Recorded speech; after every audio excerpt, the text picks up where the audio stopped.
One of the things that has always confused me, why salary details have to be so confidential.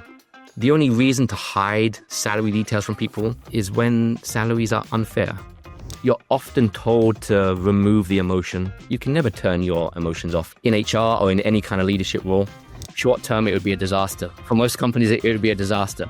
It's all linked to AI. All these conversations that you want to have with candidates, with employees, with your senior stakeholders.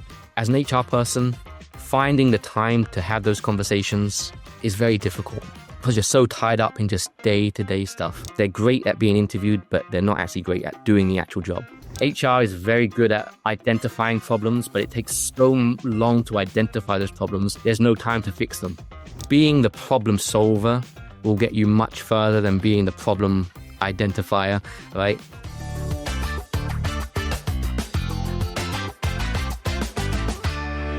First, I want to thank you. I think also it's interesting because you have quite a big following on LinkedIn and you've been the face of Brio for many years, sharing your knowledge, sharing learnings.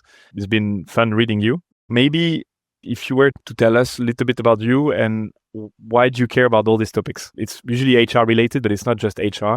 What drives you to think, to write, to just keep going at this for so many years? Because you do it maybe daily or even more than once a day. Why this interest and this passion? Yeah, I was never a writer when I was young. I never really excelled in that side of school. And into my early career, I never enjoyed writing. I never really did anything creative. And then I think it was when I joined iFlix and we just had to hire so many very niche, very specialist positions at a high volume and at a fast pace. I wasn't capable of doing that the traditional recruitment way. I spoke to some of the people who worked there, spoke to some of the marketing team. And this was when LinkedIn was starting to pick up and other social media platforms were starting to be used for recruitment and employer branding and things like this. They said, Jon, you've got to start using these tools to get candidates to come to you rather than you trying to find candidates. And that's when I started writing on LinkedIn and posting on LinkedIn a lot. And that's when I realized, hey, I actually really enjoy doing this much more than normal recruitment. I'm dyslexic, so I always struggled with that at school. But these days, with modern tools which are available, I found that I could really write stuff that people found interesting and not exactly in-depth topics, but stuff that resonates with people. And I think that's because I always tend to write from the heart. You can see the difference in my posts with the engagement between posts that I've really just sat down and written from the heart and posts where I've maybe spent a week researching stuff and trying to write a very intelligent post. Those ones never do well. So now I try to stick to those kind of posts where I just write from the heart. Maybe something inspires me. Maybe I see someone else's post. But generally what I tend to post about is, if you are going to encapsulate it into one thing, I think it comes down to kindness. It's always been a big part of my professional life. And so when it comes to HR, when it comes to leadership, I always approach it from the point of view of kindness. And in some ways, I think that's damaged my career. Sometimes you do have to be a bit of a cutthroat person in business, but also it is something that people resonate with. And whether I'm talking about recruitment or how to negotiate pay rises or whatever subject, kindness is always at the center of it and approaching it from the point of view of fairness and transparency. And that's what I always try to focus on, try and injecting it with my kind of corny dad humor, which resonates with some people. I think some people find quite annoying. But yeah, if you're talking from the heart and you're trying to be just yourself, not everyone's going to like it, but you just have to deal with that. What do you mean by writing from the heart, or what's your recommendation for people writing from the heart? You started to answer by saying just true to yourself, being honest.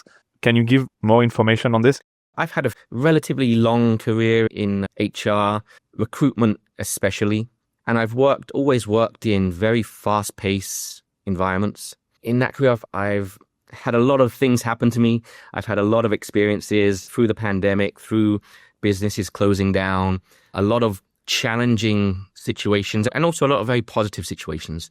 When I need to write a post about the challenges of mass resignations or mass firings or high volume hiring, or how to deal with difficult interviewers, how to deal with tough salary negotiations. These are things that are my bread and butter. They're things that I've gone through many times. And so when I write about them, I don't need to research. I don't need to think about how these things might feel if you go through them, because I've gone through them.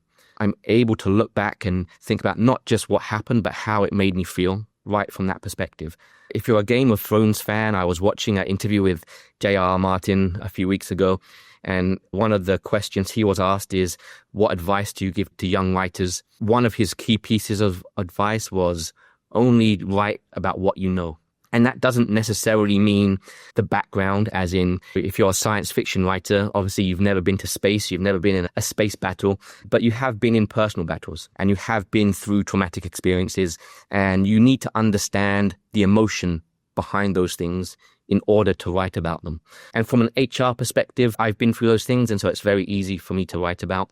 For people that are trying to use social media as a platform from a HR point of view, from a business point of view, my perspective is it is fantastic to be able to write about the experiences that you've been through, putting them into a modern context to be able to help other people on their similar journeys. Okay, so connecting to your experiences and basically connecting to your own emotions with regards to those experiences, so that you can actually give a taste to people and they can resonate with the depth of it. Exactly. I think it's, especially in HR, you're often told to remove the emotion, that you have a job to do. You have to do the right thing for the company. You have to apply the compliance and the legal matters correctly without emotion. But for me, emotion is the way that you connect with people. Understanding, or at least trying to understand how they feel, how these things are making them feel. Why are those emotions that they're feeling are making them act in a certain way? You can never turn your emotions off in HR or in any kind of leadership role. It's the wrong approach, right? I think you have to be acutely aware of how what you do makes other people feel and the emotions that raises and how those emotions make them act and how you can get them to act more positively via the things that you do and say to them. So I think emotion is the core in how you act and how you understand other people. What do you do? I didn't start this way, but you don't have the typical role. You do different things. If you could talk about the different roles you have, the contributions you make to the community, to your clients, that would be amazing. At the moment, my official job is full-time dad to my 3 kids. It's my favorite job that I've ever had. It's also the worst paid job that I've ever had. I don't get a penny. I have a number of side hustles. The first one and the main one is working with brioHR, which of course is a company that I joined when it was in a very early stage, and had an amazing time with Ben and Nabil and the rest of the team building it up before we had any clients, and helping them with the product itself, helping them with building a strong team, helping them get the word out, dabbling in things which I'm not even that very good at, like sales and things like this. But where I always did very well at brioHR, apart from the recruitment side, is the branding on LinkedIn. It really played into the things that I'm passionate about, the things that I enjoy doing. And so that's what I continue to do for brioHR, is really focus on building awareness and helping them get content on LinkedIn, as well as ad hoc recruitment needs. But my other side hustles are all around career mentoring. So I work for free for a lot of organizations focused on helping people with disabilities find work. But also I build revenue from that as well, working with experienced professionals who are looking for career changes, helping them work out what they need to do with their CV, how to use LinkedIn to their advantage, how to build a personal brand, how to connect with the right type of people to get them the type of position that they want. And again, that plays into all the things which I'm passionate about the creativity of personal branding, of creating content which gets recruiters and business leaders to visit your LinkedIn profile and consider you for a job without even you having to apply for anything. But also my knowledge of recruitment, how to just get your CV and your LinkedIn profile noticed, the best channels to do that. But also simply just being a career advisor. A lot of the people that I talk to they don't need help finding a job. They need help deciding what kind of job they want. And those are always very interesting conversations, whether it's a fresh grad or a CEO who is very experienced and doesn't need their career to earn them a lot of money anymore. They just want a career that will make them happy. They've already paid the mortgage. Their kids have already left home. They've got their retirement sorted out. Just want to do something which is going to make them happy and help them to give back. So being part of that journey is always very exciting and very interesting as well. I was going to ask you, how do you optimize your LinkedIn profile? I guess because the people we mostly direct the podcast and the community to are HR people. How do you balance your role as an employee, as someone who's working for an organization, and your personal life?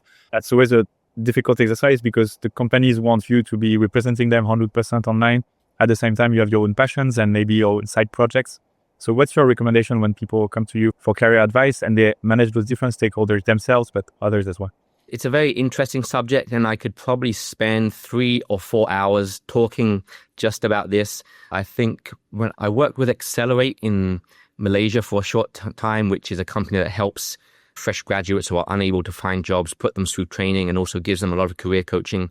So I think when it came to LinkedIn, I had 4 one-hour sessions with these students just on how to optimize your LinkedIn profile, how to use your LinkedIn profile, and how to really make sure you are optimizing what you're doing on LinkedIn. It's hard to break it down into a little soundbite, but essentially you do have to make, if you're in that position where you have your LinkedIn profile for your personal use, but you also use it professionally for your company, you do have to sit down and make a decision. Who owns this LinkedIn profile? Is it me or is it the company I work for? And who decides what I post on my LinkedIn profile? Is it me or is it the company I work for? Personally, I think it's intrusive of a company to insist that you post stuff and like stuff. There's nothing wrong with asking you and trying to create a culture where people share stuff about the company or the organization on their LinkedIn profile, but requiring them to is, I think, an invasion. So I always start with that. It's your personal LinkedIn profile. It's great to use it to support the organization that you work for, but you should never feel under any pressure to do so. And whether it's talking about LinkedIn profile or any other subject, when people tell me my company is putting me under pressure to do this, I don't want to do this, I don't want to do that, my advice is very simple. It's get another job. Work for a company where they don't make you feel under pressure. That very short answer to a part of that question is balancing whether it's your personal LinkedIn profile or an extension of your company's brand. It's 100% your personal LinkedIn profile, but there's also nothing wrong and nothing harmful with you helping your organization use your LinkedIn profile as an extension of their brand. The balance is to always only post things which you personally believe in and you personally agree with. If your company is putting out content which you think is not in line with your personal values, then don't do it. That's not a bad thing. I'm sure many people work for companies which they love working for, great bosses, the company is doing things which they really agree with. But occasionally there's a misalignment of values, right? That's life. You can't agree with everybody all of the time. And sometimes you can work for companies that you love and they still do things that you don't personally agree with. That's not a problem. That's not an issue. But you shouldn't feel under any pressure to have to post stuff just because you work for a company. If you're optimizing your LinkedIn profile, the first step is to understand what you're optimizing it for. Are you trying to use it to find a job? Are you trying to use it to get customers for your side hustles? Are you trying to use it specifically to hire people? Are you trying to use it to really help your employer find clients or promote what they're doing? The first step is to really optimize it. And the next steps after that really depend entirely on that. From a candidate point of view, again, you've got to put yourself in the position of a recruiter. If you're looking for a specific job, you've got to understand, if you were a recruiter looking to hire yourself, what search terms would you use to find the perfect candidate for your job?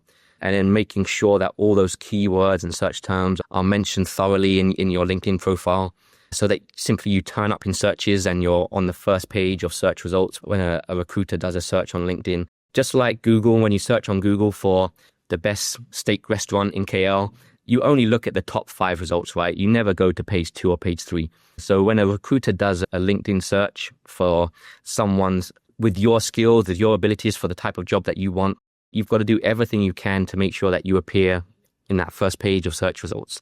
And most of that is keywords.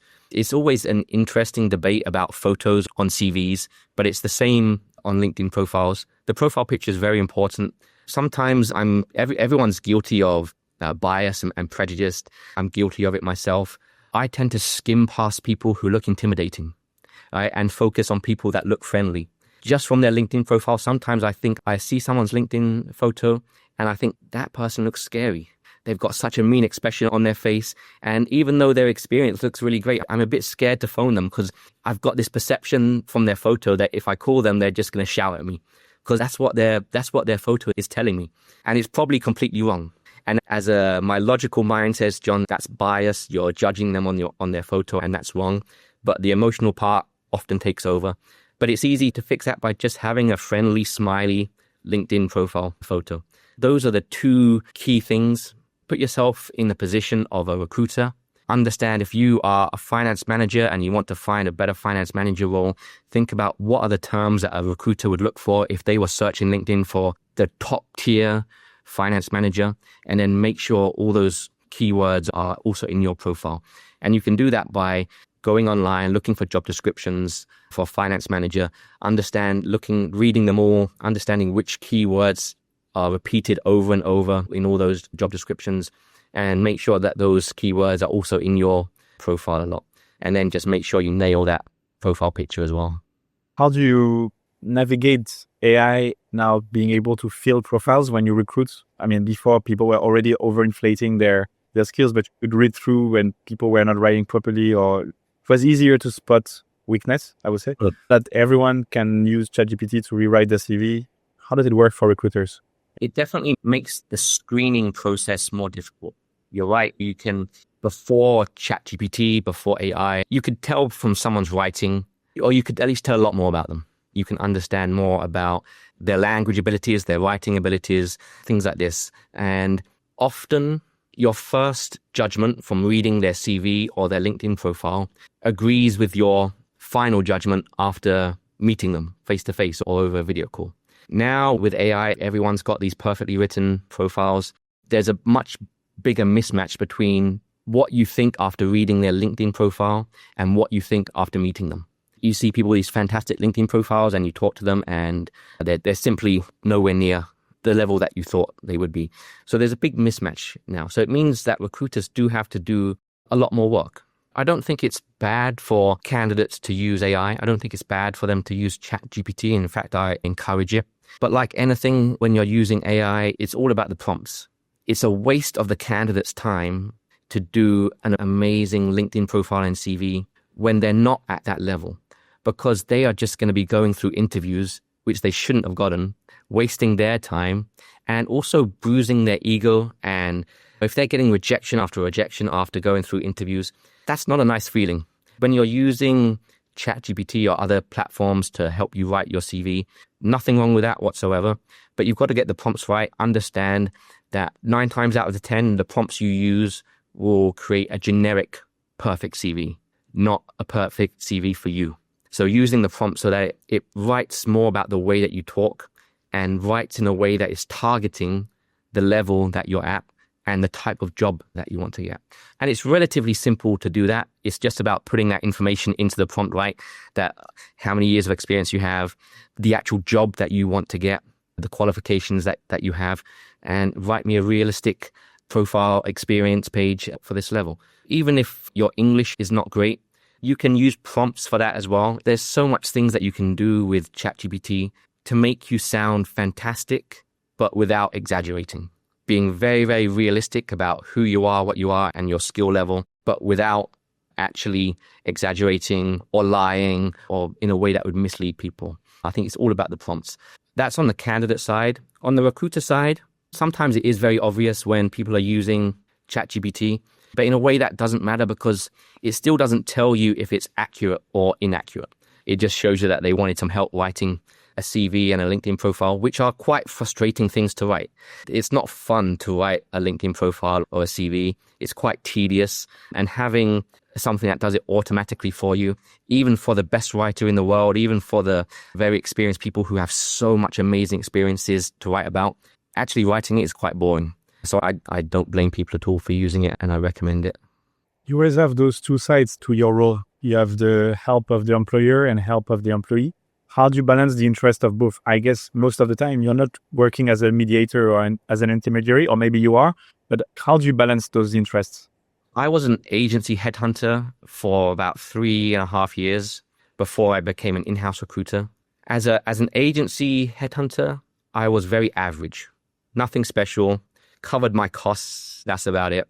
As an in-house recruiter, I excelled. What's the difference between those two? Why was I not great at one, but good at the other? And it comes down to what I mentioned before. It's about the kindness side. When I was an agency recruiter, I was chasing the money. Money's great. Everyone wants money. I love money as much as anyone else, but I've never been able to motivate myself using money. And so when I was an agency recruiter, putting a price tag on every candidate and thinking, where can I sell this person to? How can I make money from this person? It just never really clicked. And it wasn't until I became in-house where I really started approaching it from that kindness point of view, where you're thinking, I'm working for a hiring manager. It's not some random person in another company. It's a guy that I sit across the table from, have a coffee with, go for a team lunch with. I really want to find him the best candidate for his team so he can excel in his job and he can build his team and he can contribute to the company better. When I speak to the candidates, instead of thinking this person has a price tag on them that I can get a bonus from, you start thinking, this person sounds like a really nice guy. I'd love to work in the same office as him. Let's try and get him the job. And vice versa. Sometimes you meet people who are very experienced and great experience, but they just seem like assholes. And you think, I don't want the other people in this team to have to work with this guy. This whole kind of kindness thing kicks in and the emotions kick in, and your role as mediator is no longer about business. It's no longer about money like it is when you're an agency headhunter. You're the intermediate between the company which is spending money and the candidate who wants a good paycheck. It's all about the money side. When you're in-house and you're just approaching it from that point of view, it's about creating the best possible outcome for both parties. And I've rejected candidates before who would get the job easily because I've told them, you're actually better than this job.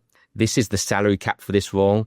This is the career trajectory for this role, which is great for the right person, but you're better than that. You can get a much higher salary than this in another company. I've worked for startups most of my career, and budgets are sometimes limited. Big companies can pay more. And sometimes you just have to tell candidates, we would love to have you here, but it's going to mean a step down in a way. You could earn much more somewhere else. When your finances are not directly linked to the success of recruitment, you can let kindness take over and looking for best possible outcomes for both parties. And again, when I was in the agency side, you would meet candidates and they're fantastic at being interviewed. And after a while, you get to recognize these people. They're great at being interviewed, but they're not actually great at doing the actual job. And as an agency recruiter, you're conflicted then because you know that you could get this person a job and you would get your bonus, but then they wouldn't do very well in that role. Whereas when you're working in-house, you don't have that conflict because you are invested in the success of the teams and the companies, and you're invested personally in your colleagues' success, and you only want the best possible outcomes for them. It kind of removes all of those conflicts that you have when you're an agency recruiter. It's interesting because you speak about kindness versus like more like reward driven. I hear short term versus long term. So it's basically that the incentive structure that you described in the first role you had was just too short term, versus when you kindness and you're in-house, you just want the long-term welfare of both the company and the employee. And it's funny, I even do it now. Sometimes I kick myself in the head. I do a lot of career mentoring and just CV rewrites and LinkedIn rewrites. And I have a price sheet, break down how much each service costs. 5 times out of 10, I end up doing it for free because I speak to the person and I realize they can't really afford it, but they need a new job. And if it's a CEO taking a career break and wants to get back into work, I have no problem charging them the top tier. But sometimes you're talking to a single mom who needs a new job and he's like, I can't charge you. I'll just do it for free.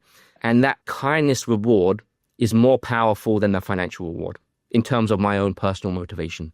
I always get annoyed with myself for that. I can look at myself in the mirror and feel happy with the person that I see back. But then I look at my bank balance and think, oh man, why do I keep doing this for free? I was speaking with Dr. Fermin Diaz. He was talking about incentive structures and how I think he was telling that only 20% of the population truly cares about money. 80% they're like you and like me. I'm also similar. So it's interesting that the world still runs around the money concept or the short-term financial rewards. But I was thinking on the recruitment side, is there any recruitment agency that works more on the long term? Because I've never met any. Every time we even work with recruitment agencies, And it's always a short-term bonus because you can't really, like, it's risky for the recruitment agency to work on a 3-year plan or 4-year plan. There's recruitment agencies where the employee sits underneath the recruitment agency's payroll and they're outsourced to the client. That generates a much more long-term reward. But when you're dealing with traditional recruitment companies that charge success only, all upfront fee, yeah, you're right. It's a short-term reward. The long-term reward is that you want repeat clients. Repeat clients for recruitment agencies generate far more revenue than new clients. Providing a good service is a reward in itself because it means you get the repeat business. You become their preferred partner. Instead of giving a position out to 10 recruitment companies, they will only give it to you and they will give the majority of their roles to you, which in turn obviously really massively impacts your bottom line. That's the long-term reward. But of course, whichever company you work for as an employee, the long-term reward is more focused on the organization. The short-term reward is more focused on the recruitment consultant. So the recruitment consultant will always be a little bit more focused on that short-term reward, whereas the actual organization itself would be more focused on the long-term reward. And that's not to say all recruitment consultants are fixated on the money, because they're not. I know many recruitment consultants in large global agencies and local boutiques, and they're all awesome people, but they've got a job to do as well. So basically checks and balances in the organizations, and then also kindness is everywhere. You don't have to be in a specific industry or in a specific role to be kind and think like that. Yeah, cool. That's exactly. We were talking earlier about the profile and social media. How do you stay relevant and get people to read you, like you, engage when there's so much content at the moment? Mostly because now everyone can write because of AI. So the same problem that happens with the CV now happens with the content creators. How do you sit on your side being like an influencer in the region? That's a question I want to know the answer to as well. I've gone through ups and downs with the type of engagement that I get. There were times in my career where I could comfortably expect to post something and get hundreds, sometimes thousands of likes. And then I've gone through periods where I'm posting things which feel very similar tone and things like this, and I only get or struggle to get 10 likes. It's always a bit of a mystery to me. But the common factors when I do well on social media and the common factors when I do badly, it seems to narrow down to a few things. One is if I use ChatGPT to write a post, it really normally doesn't do very well. I think social media platforms, and in particular LinkedIn, from things that I've read on online, LinkedIn is getting better and better at automatically realizing if you're using AI to write posts, and their algorithms punish that in terms of pushing the visibility down. The times when my engagement has always gone down is when ChatGPT was a new thing and I was excited about it, so I was using it for every post, and suddenly my engagement started to go down massively. And it wasn't till I consistently started just writing from the heart again and writing about things that were important to me that it slowly started to creep up again. AI and ChatGPT are very useful tools for getting ideas and for research. Sometimes I just want some statistics to back up some of the things I'm saying. It can be very hard just to go on Google and find these things, but ChatGPT can find them for you and do a lot of the research for you. And there's other useful ways of using it for social media. But I think the actual writing has to come from the heart. And as I mentioned, I'm dyslexic, and I always thought that was something that would hold me back as a content writer. But actually, again, if I look at the posts that do very well, they're full of spelling mistakes. They're full of bad grammar. I struggle with words which are the same but have different meanings, like there, T-H-E-R-E, and there, T-H-E-I-R. Words like that sound the same but have a different spelling and a different meaning. I struggle with completely, and I get them mixed up. But when I do, it doesn't seem to affect the engagement whatsoever. In fact, sometimes increases it because you get more comments from people correcting the spelling. And at the end of the day, comments are engagement, and it actually helps you. When I have these perfectly written, perfect grammar posts, they don't do so well. So I think that LinkedIn especially is flooded with AI-generated content. And a lot of it still does very well because it is relevant and it does resonate with people, either just by chance or luck, or by the fact that the person uses really strong prompts to get the right type of content. But you can really tell now. I think even it doesn't need a complicated algorithm to tell if it's AI generated. There's certain ways that expressions or sentence structure that you just see everywhere now. And I can't explain exactly what it is. I just know it when I see it.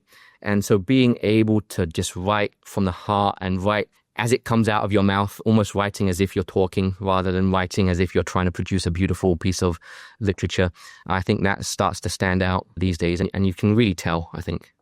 You write on your bio about the career strategy and coaching. You have discovered your true calling and turned passions into career opportunities. How do you help people get from maybe the stage where you don't really know what you want to do, knowing what you want to do, to actually blossoming publicly to get to it? So how do you help people through this journey of figuring it out and then broadcasting it? That can take 3 or 4 sessions just by itself. Really, your job as a career coach or a mentor is not to tell people what to do, it's to help them discover themselves what to do. So asking all the right questions, but then helping them really dig deep into the answers for those questions. It's easy to ask someone, what makes you happy? What are you good at? What are you qualified to do? What brings you joy, etc., etc., all these kind of things. But 9 times out of 10, they give you very surface level answers. And so a lot of my role is really pushing them to dig deep. And you'd be surprised how many of these sessions end with the person crying. Because for me to really be able to help them, I need them to give real, true, honest answers. And it's not that they were lying before, they just gave the very surface level answers to the questions that I was asking. And what I need to know is how they feel deep down, because there's no point in me helping them find another job which they're going to be unhappy with. I have to find them a job which they're going to love. That's my goal. And there's different situations. Sometimes I do speak to someone. I think a few months ago, I had a session with a guy who had 5 kids. He was a single dad. He'd lost his job and he needed to pay the rent. There's no time to find the job that you love. I just had to find him a job that would pay the rent as quickly as possible. And then once he's stable on the financial side, then we can think about something else. So those sessions and sessions like that, it's all about let's get you the job as quickly as possible and try and get you as high a salary as quickly as possible. Forget about what your values are, what kind of culture you like. Forget about those things. Let's just get, you paying the rent. But a lot of the time, it is people who are financially stable. They do have a good job. They're just bored with it. Their parents told them what to study at university. They got the relevant job to their studies when they left university. And they do well at that job. They make good money. They have a good reputation. They just don't like it. And they don't hate it. They've got no purpose. They've got no emotional attachment type of role. First of all, you have to find out, okay, what kind of role would you have an emotional attachment to? What kind of role would make you feel satisfied, appreciated? What kind of role would make you feel like you are a positive impact on the world? All of these kind of things. Once you have that end goal, you then have a start point and an end goal, and then you can start working out the steps of how to get from where you are now to this other type of role. And sometimes that means going back into education, doing courses, often taking a pay grade downsize. But it's all in this idea to find a position where you wake up in the morning and you're excited to go to work, rather than waking up in the morning and just thinking, I wish it was the weekend.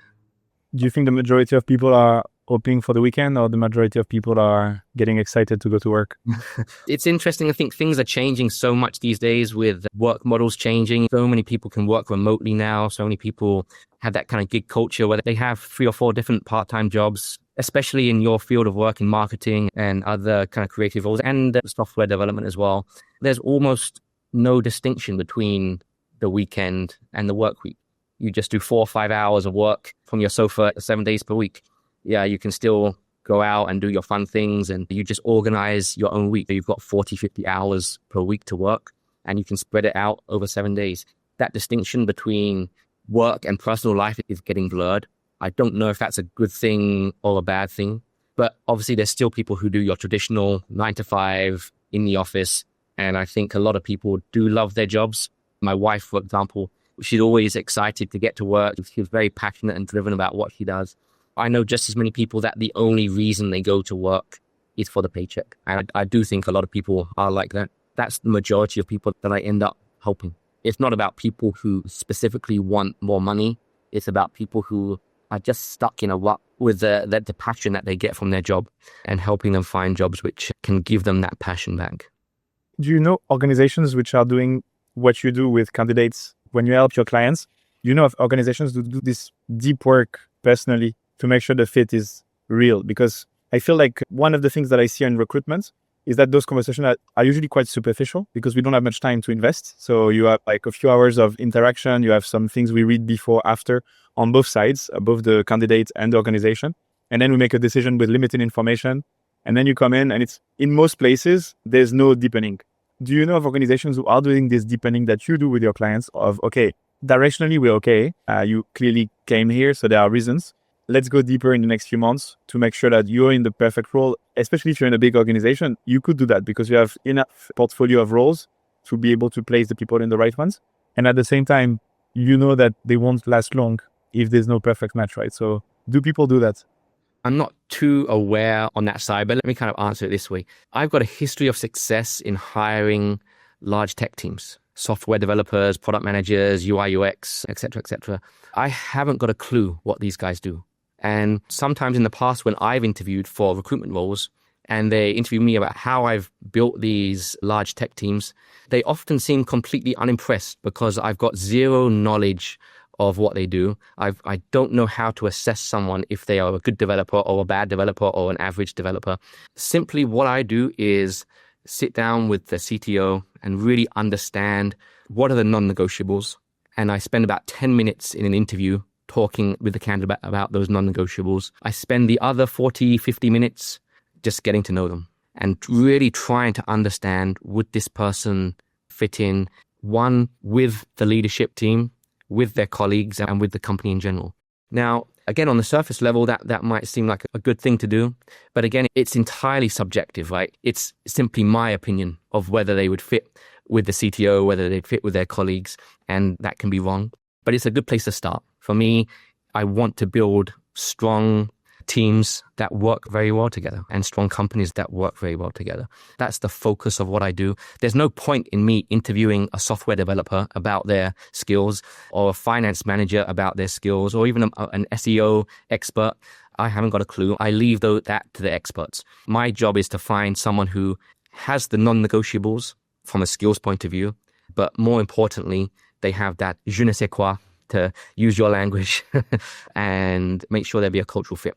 If you think about it, my job is not to make sure that this person is good enough to do the job. My job is to make sure they're good enough to get to the second round of interviews. It's up to the CTO or the subject matter expert to decide if they're good enough to do the job. And I think that's where a lot of recruiters fall down, especially in roles which are very technical or require a high level of expertise, is that they think their job is to screen them to see if they're good enough to do the job, which they're not qualified to do, right? They're not, as a recruiter, you're not qualified to really assess someone on that side. You're just there to assess if they're good enough to get through to the second round and if you think they'll be a fit from a cultural point of view, from a values point of view, from a personality point of view. But the weakness of that is that it's very subjective. There's plenty of companies which invest a lot of money in personality profiling and personality assessments. I've never been a massive fan of these tools. I always saw them rolled out in a very bad way, as in you buy a package from one of these assessment companies, you roll it out, you look vaguely at the results, but you band everyone together. You use the same personality test on hiring for the finance team, hiring for the marketing team, hiring for the software development team, hiring for all these different teams. And actually, there isn't one generic personality profile that fits each of these things. They're all different.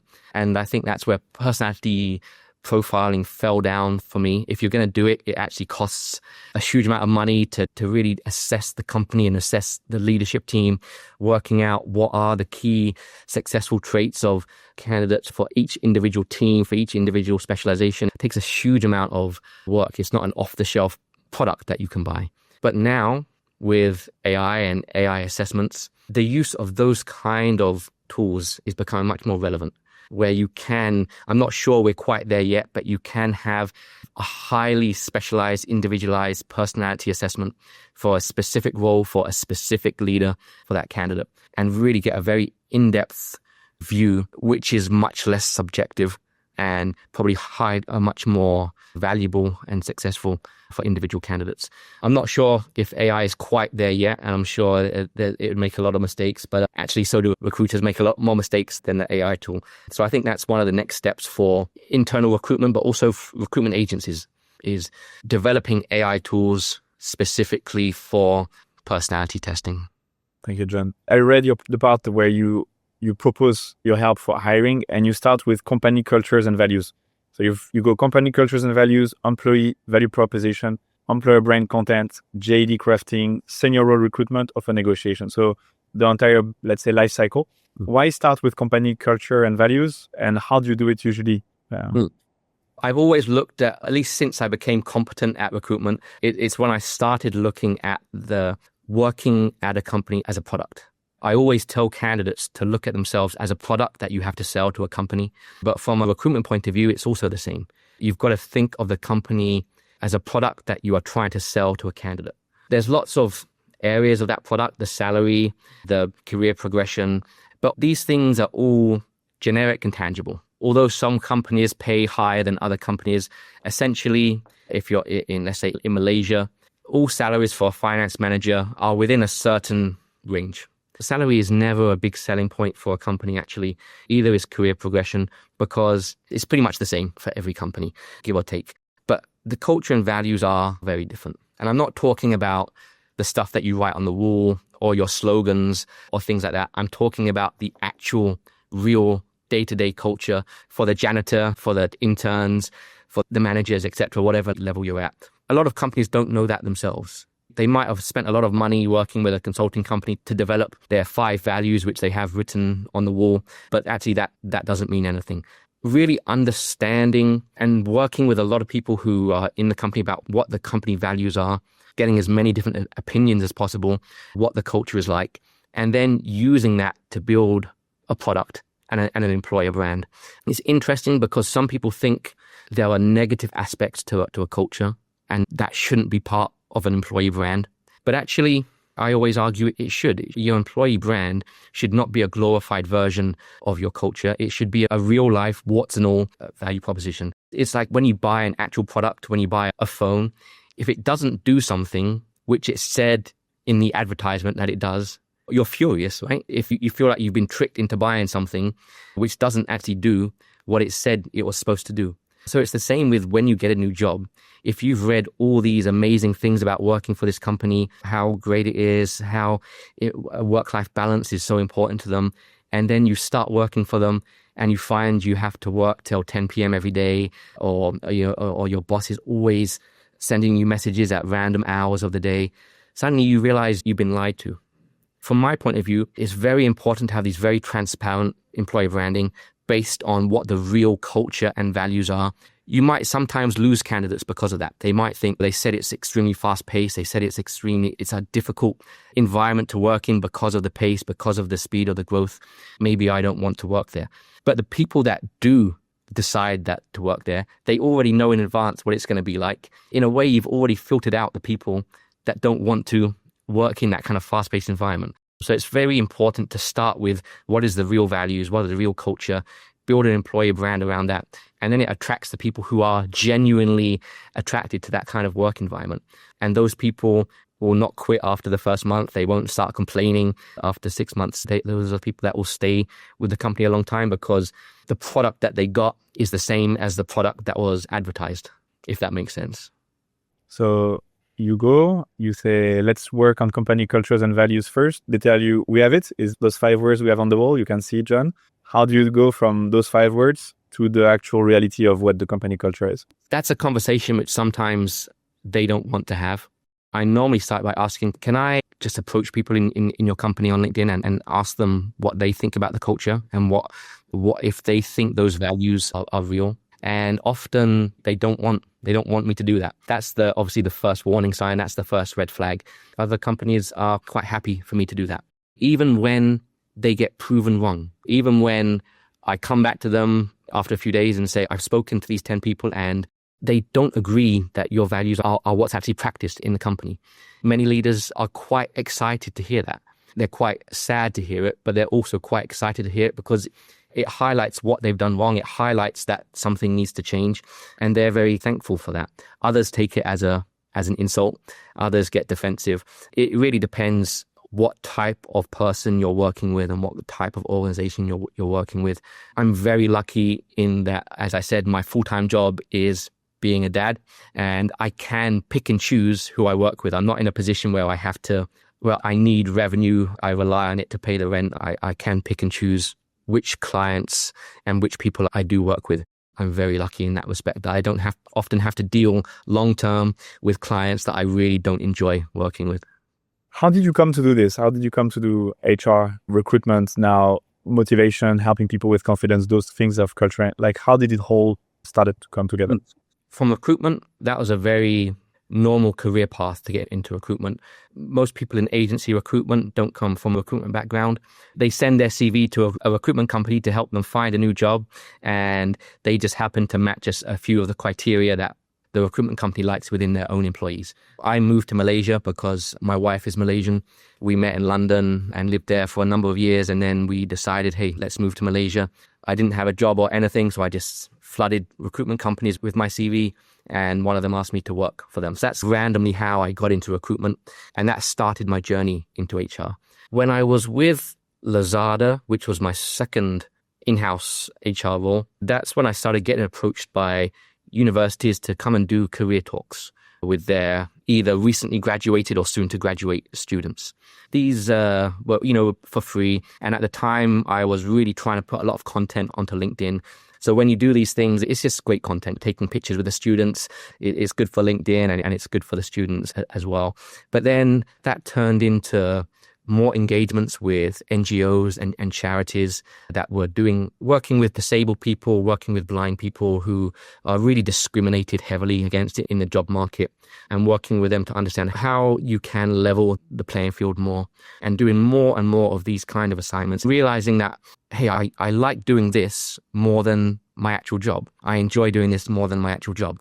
And then trying to work out, okay, this is what I love doing. This is what I'm doing it for free, so I must enjoy doing it, right? How can I do the same thing but get paid for it?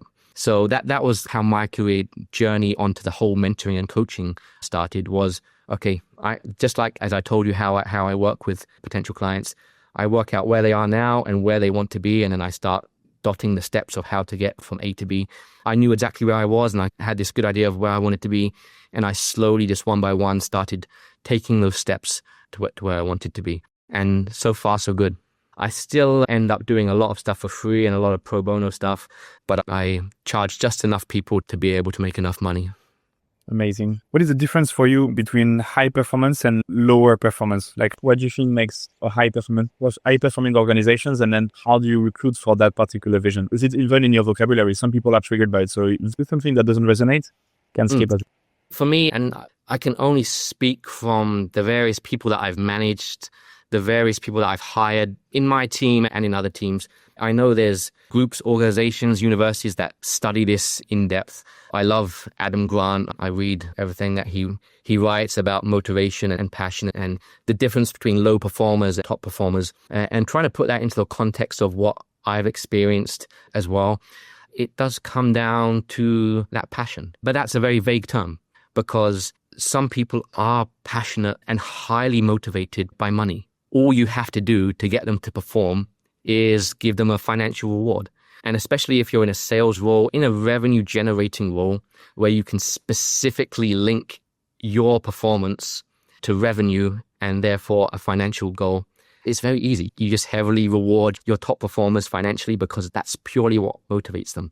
I've never been able to understand that myself because it's just never worked on me. I've known many people who that's what motivates them. They don't care about the culture. They don't care about values. They don't care about the wider purpose of the company. These things, of course, they matter to them, but not from a motivational point of view. You dangle money in front of them and they will work their arse off to get that money. Other people, that passion is about a purpose. And again, I've worked with a lot of clients helping them find jobs in NGOs and companies that have a very specific purpose, whether it's charities, NGOs, or tech companies who are developing sustainability products or environmentally friendly products. That's what they want. They're prepared to take a pay cut because they want to work for a company with a purpose. They want to work for a company where they feel they are making a difference to the world.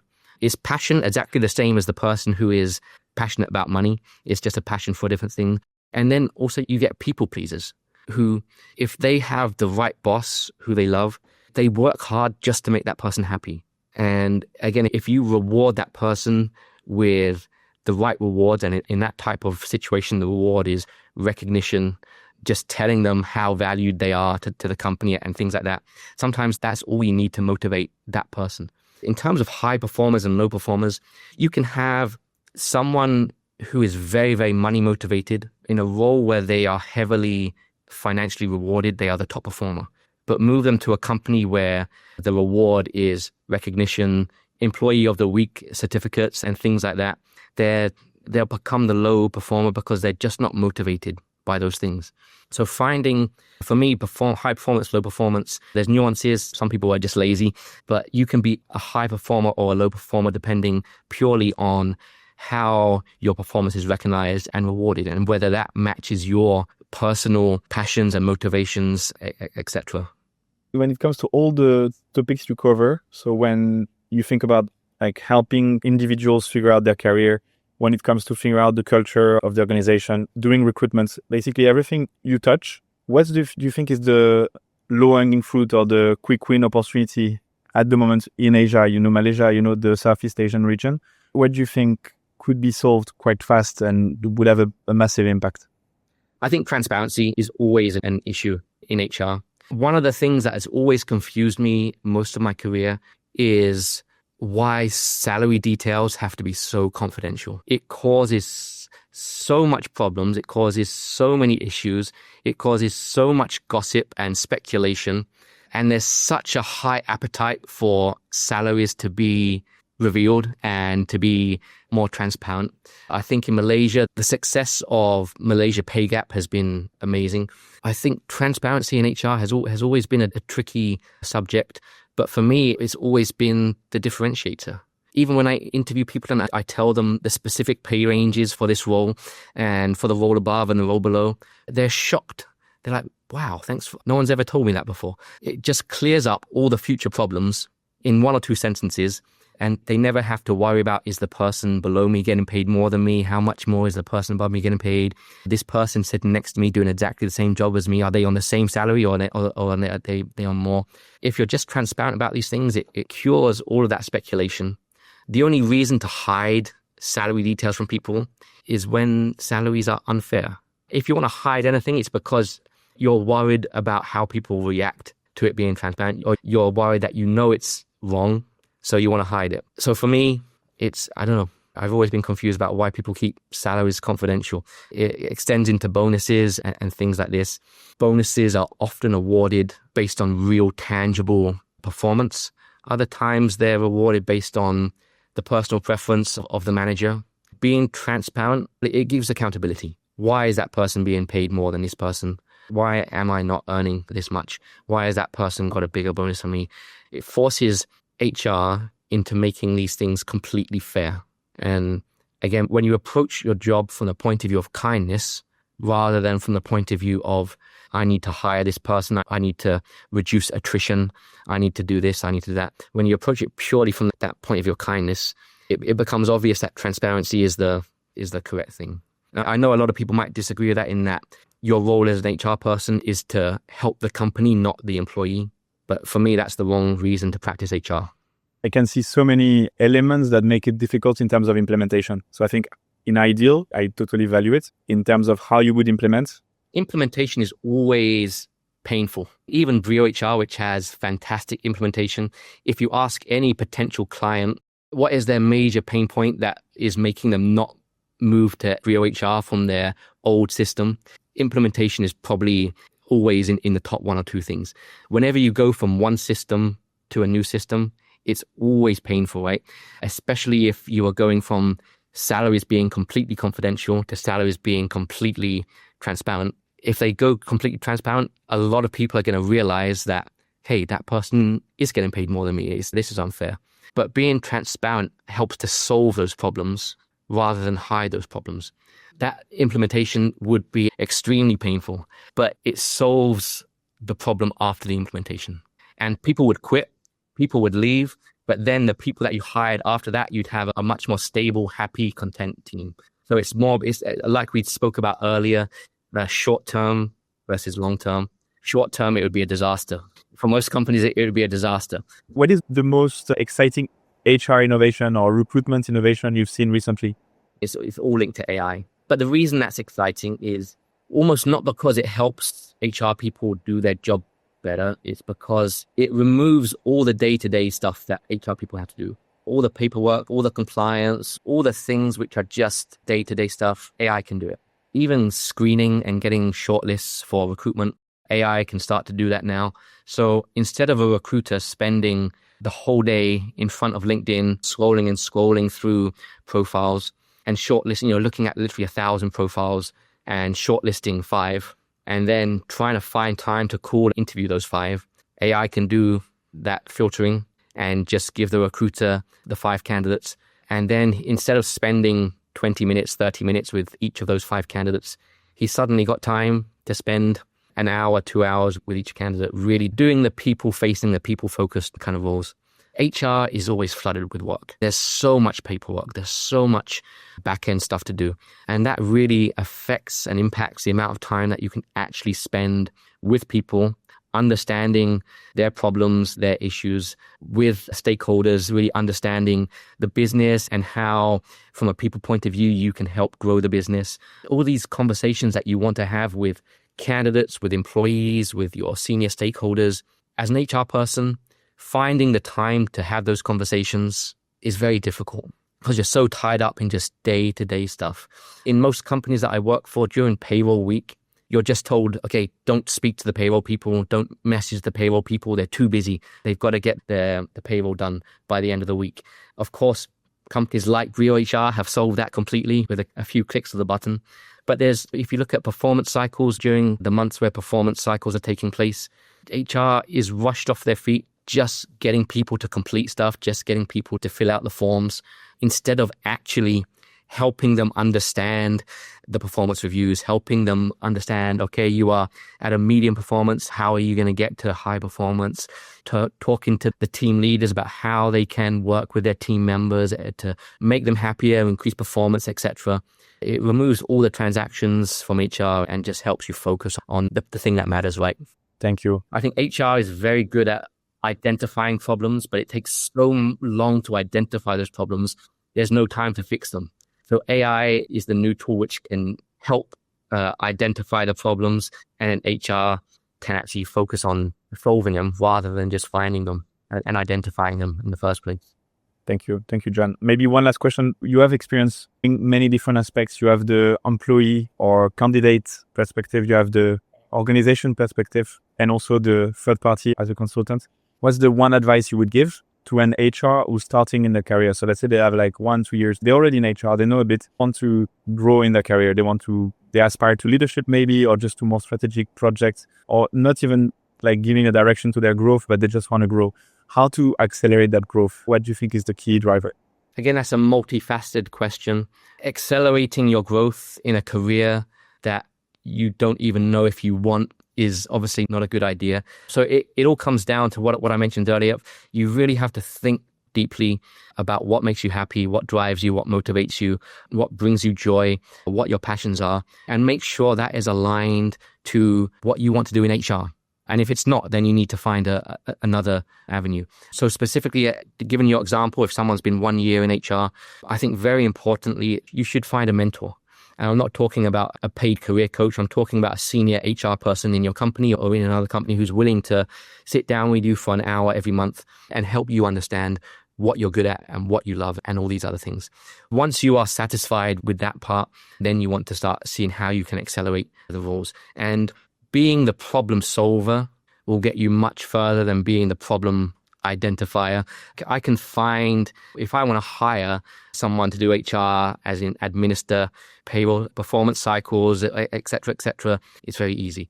If I want to find someone and tell them specific business problems that we have and specific business goals that we have, and tell them from an HR perspective, I want you to help solve these business problems that we have and help us reach these business goals that we're going to have. How are you going to do that? The people that can do that are the HR people who are going to rise to the top and be chief people officers, lead large HR teams, because they're not trying to solve small scale issues with HR transactions. They're trying to solve business issues and they're trying to create business growth, not people growth, not HR growth, but they're trying to grow and accelerate the business. If you want to succeed in HR, understanding payroll compliance will probably not make you a chief people officer. Memorizing country employment laws will probably not make you a chief people officer. It's being able to sit with the CEO and the board, understand the key business goals, the key problems which are stopping you hit those business goals, and how, from a people point of view, you can change that. That's what's going to make you a chief people officer and help you accelerate your HR career. So looking at your career from that point of view, I think is very important. If you think of the number of HR leaders who didn't come from an HR background, they came from a commercial background and moved into HR.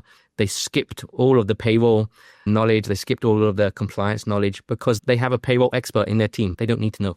If you've got a good payroll guy, they look after that themselves. If you really want to succeed in HR, I think it's really looking at it from a commercial business point of view, not a people point of view. But always have kindness in your heart. And you wrote that. Thank you. Thank you so much, Jon. Really appreciate it. Thank you.